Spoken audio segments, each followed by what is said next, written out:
Hi guys, welcome or welcome back to my channel.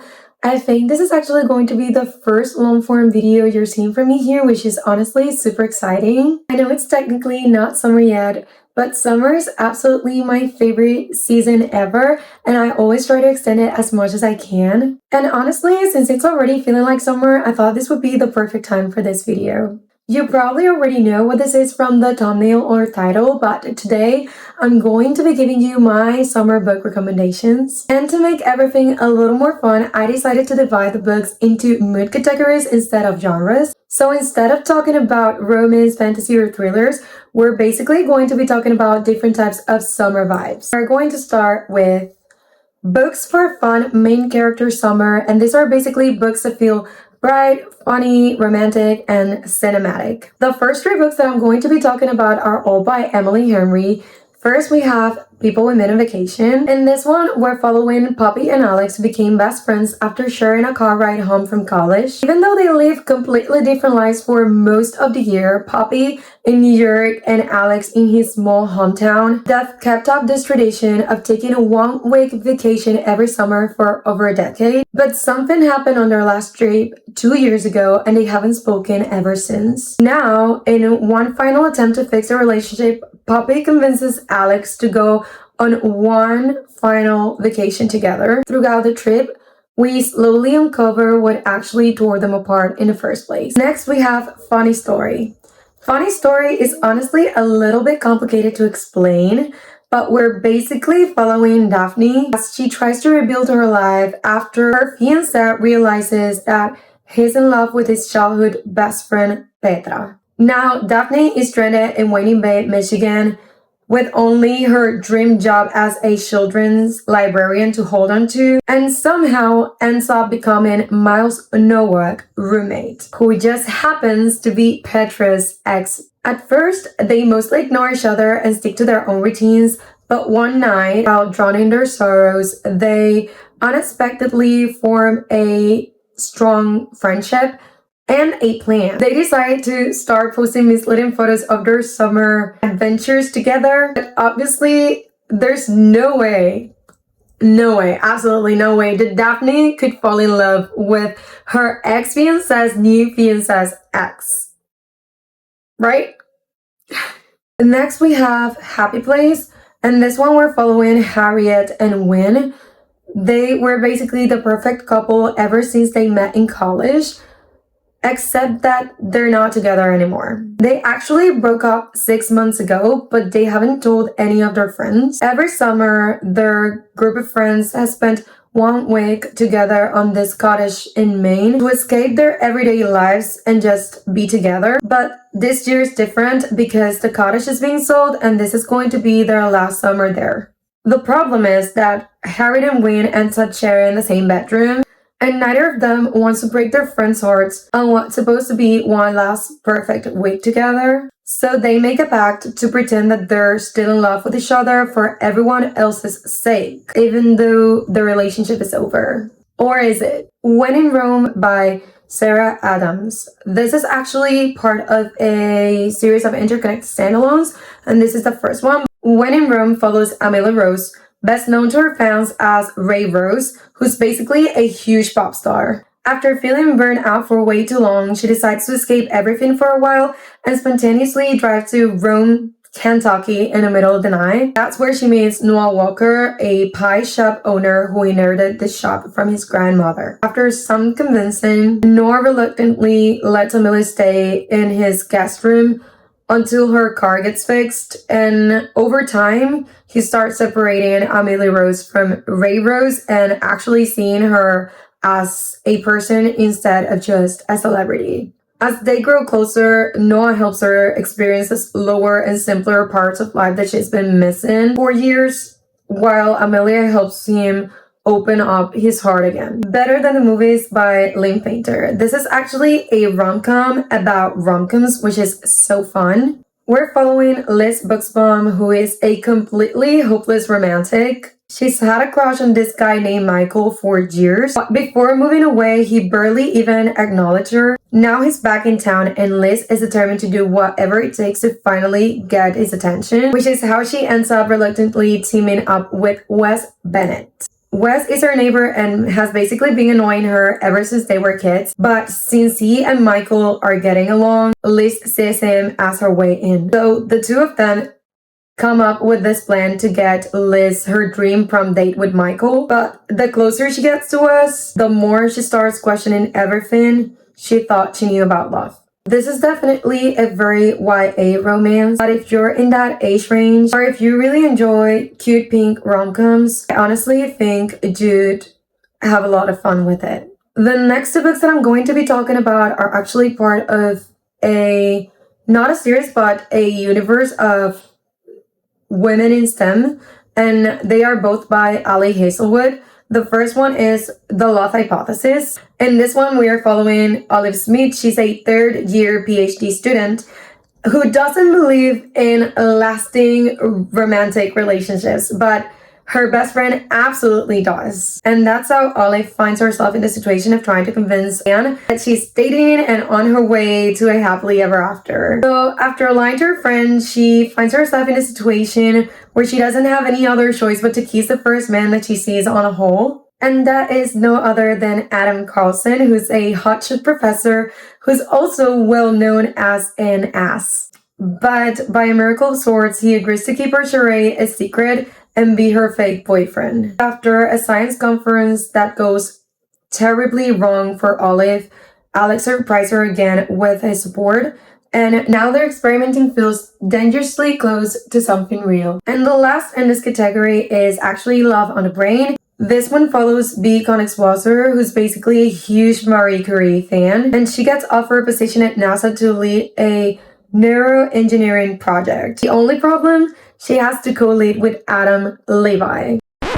But when her equipment starts to go missing and everyone on the staff seems to ignore her, B sees Levi as an ally. So when the time comes for her to open up her heart, the question changes from what would Marie Curie do to what would B. Königswasser do. The next book category is Books for a Bittersweet and Emotional Summer. The first one for this category is The Summer I Turned Pretty by Jenny Han. This is actually a super loved series. If you somehow still haven't read the books, this would be the perfect time.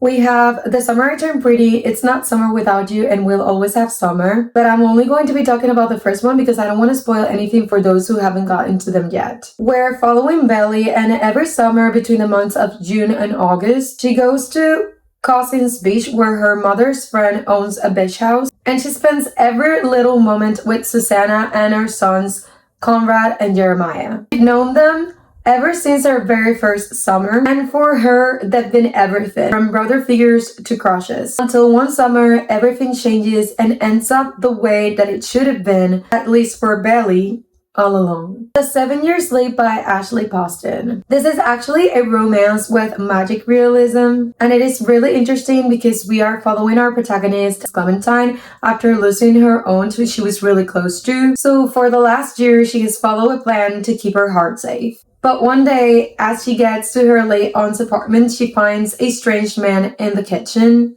The thing is that he is actually in the past and she is 7 years in his future. Nora Goes Off Script by Annabelle Monaghan. Nora Hamilton is a romance screenwriter, but after her husband lives with their 2 kids, Nora turns her heartbreak into the script of her life. It actually gets picked up for the big screen to be recorded at her home. Enters Leo Vance, who's cast as Nora's husband, and from the moment he enters her life, nothing will ever be the same. After filming wraps, Nora finds him on her porch with a proposition. $1,000 for him to stay at her place for 1 week. Enough time to fall in love and or break your heart.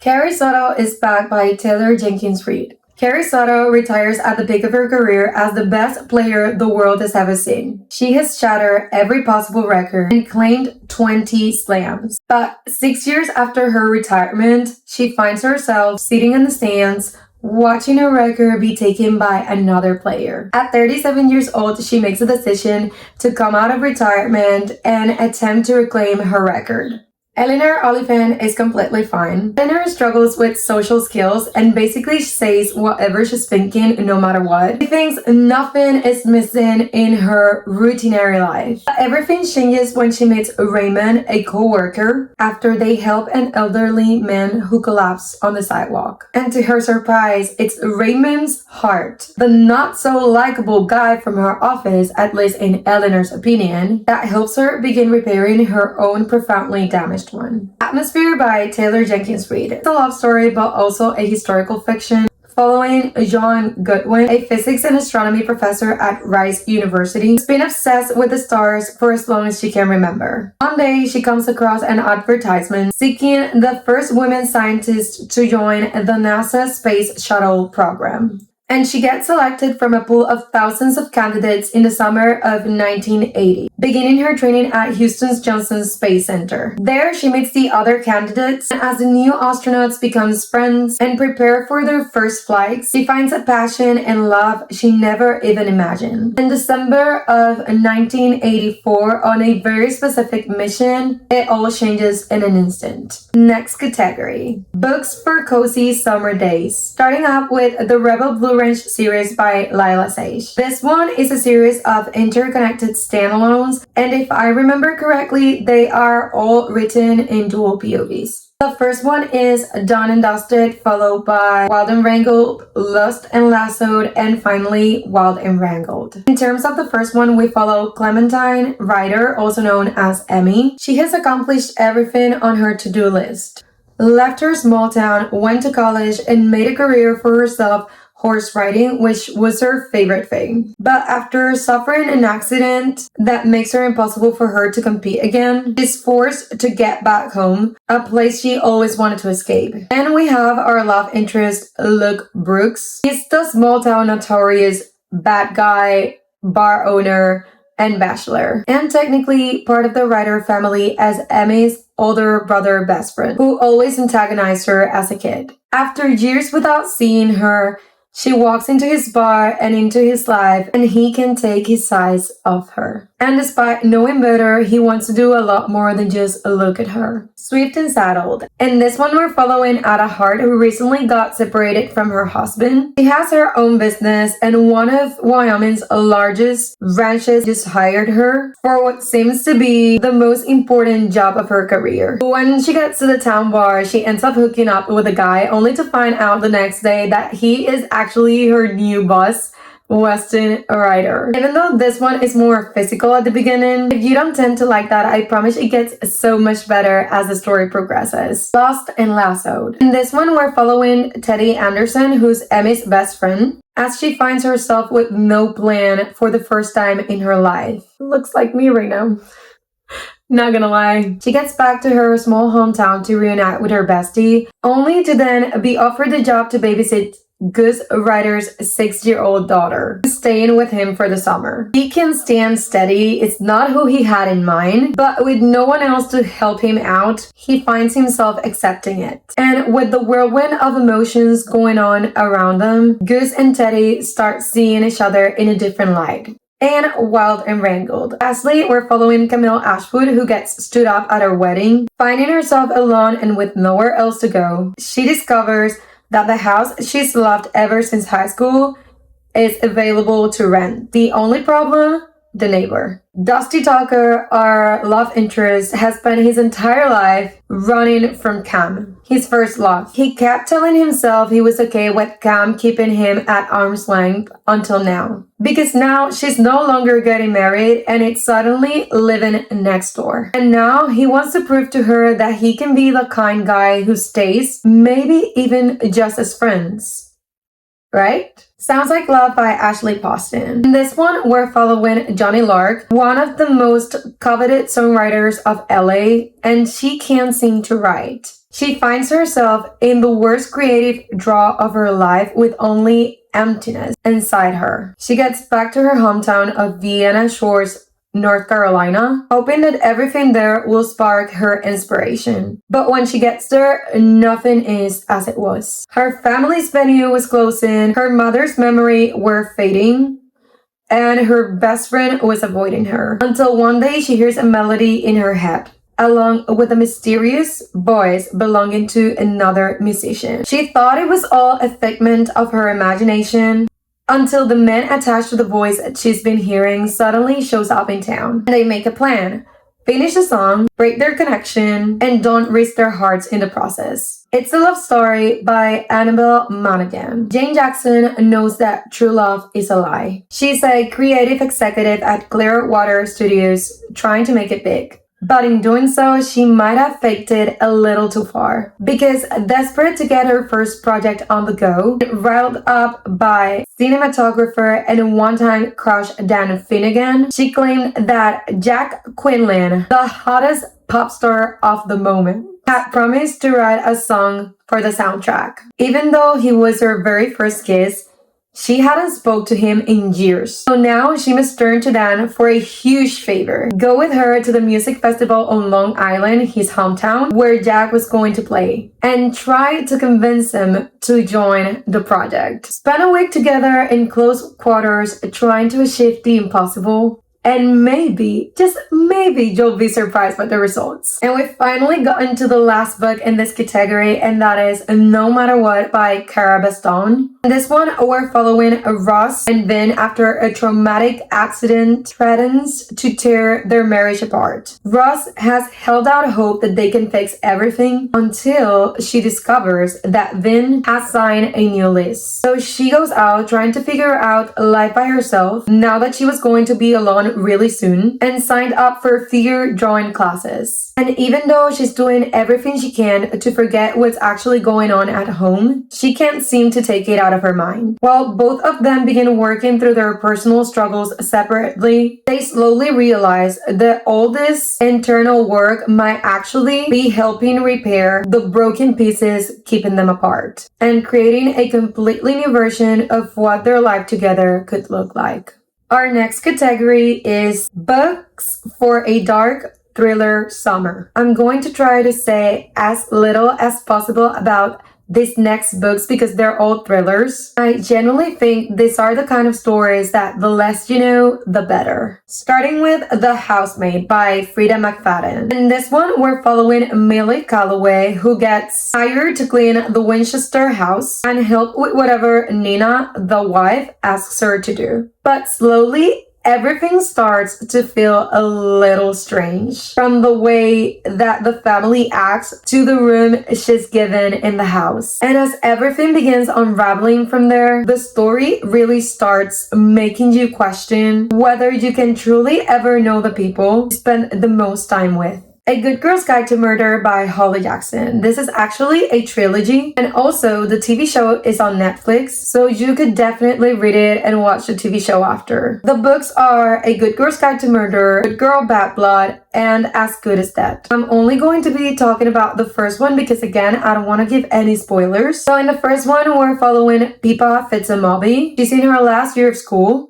and she chooses a murder case as the topic for her final project. Basically, 5 years ago, Andy Bill was murdered, and the police closed the case, accusing Sal Singh as the culprit. But Pippa doesn't believe it, and she starts to uncover secrets that someone in the town desperately wants to keep hidden. This is technically a YA thriller/mystery series, but I genuinely think it's one of those stories that almost anyone could really enjoy because of the way that it's written. Honestly, I think it could easily be compared to some adult thrillers and still hold up at the same level. A Silent Patient by Alex Michaelides. And this one, we are following Alicia Berenson, who seemed to live a perfect life until one day, after her husband returns home, She shoots him 5 times in the face and never speaks a word again. Maidens, also by Alex Michaelides. In this one, we're following Mariana Andres, who's a group therapist, as she becomes fixated on the Maidens,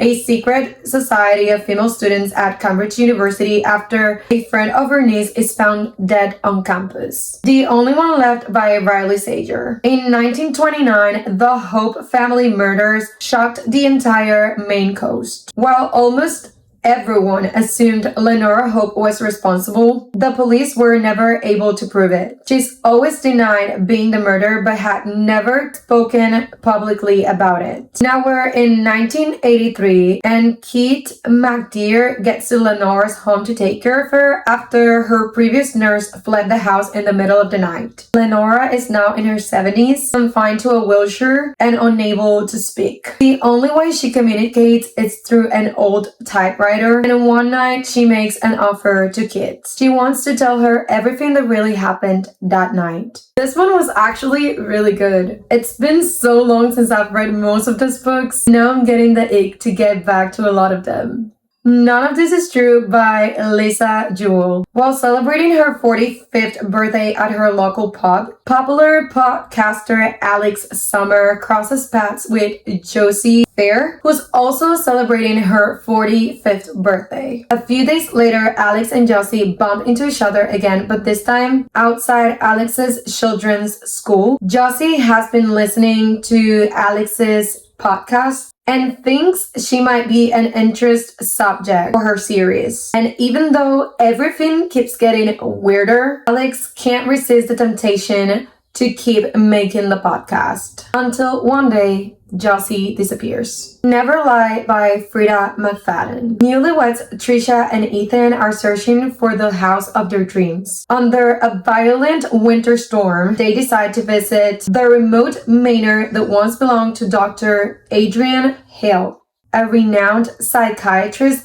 that vanished 4 years earlier. With no chance of escaping until the blizzard comes to an end, and trying to find something to keep her entertained, Trisha happens upon a secret room that contains audio transcript from every single patient of Dr. Hill.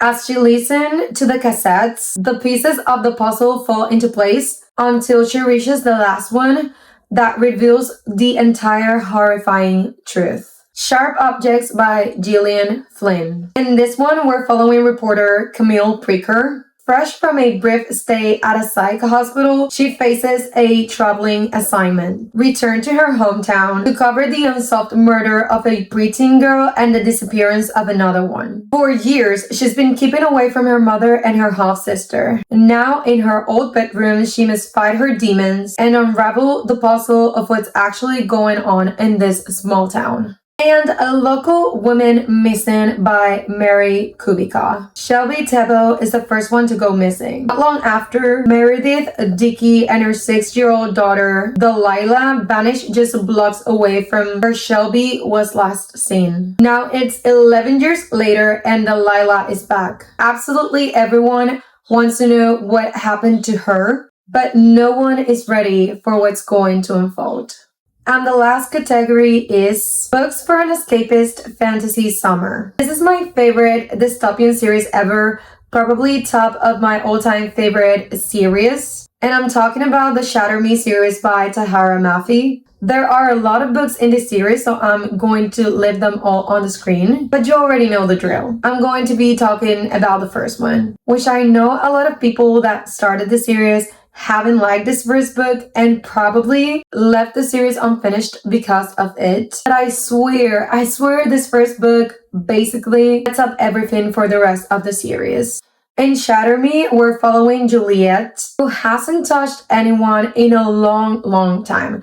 To be more specific, she hasn't touched anyone in 264 days. The last time she did, it was an accident, and for that, the reestablishment locked her up for murder. No one really understands why her touch is fatal. Meanwhile, the world is slowly crumbling after drastic environmental changes devastated society. But now that people are beginning to rise against the reestablishment, they suddenly stop seeing Juliet as a threat and start seeing her as a weapon. And finally, this is a book that I finished really recently. I know it's not technically fantasy, but since it's sci-fi, I'm still including it in this category. And I'm talking about Project Hail Mary by Andy Weir. I'm not going to get into too much detail because there's actually a reading blog coming soon where I read this book. But in this story, we're following Rylan Grace, a microbiologist who gets recruited for an almost impossible mission to save humanity. He's sent into another solar system to try and figure everything out, except he wakes up on a spaceship with absolutely no memory of who he is, why he's there, or what he's supposed to do. That's all for today. I hope you found at least one book on this list that captured your attention or that you still haven't read. And let me know your thoughts on any of these books, if you've read them, want to read them, or if you have any book recommendations for me as well. And thank you so much for watching. I genuinely appreciate it, especially since this is my first long-form video on YouTube. I'll see you really soon in the next one. Bye!